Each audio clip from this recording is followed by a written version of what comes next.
Siamo arrivati a Ponte Molino, vicino alla zona, alla via del Carmine,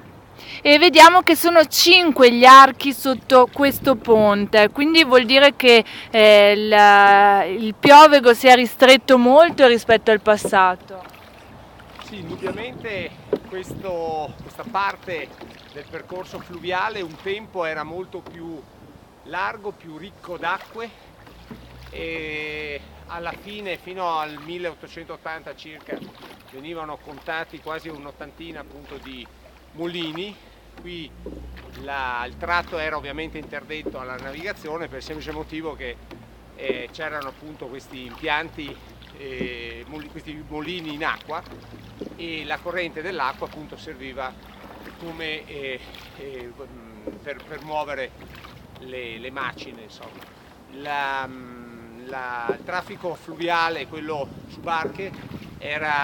passava per il naviglio interno, e all'altezza della specola appunto c'è la separazione, la divisione delle acque, e poi alle porte contarine si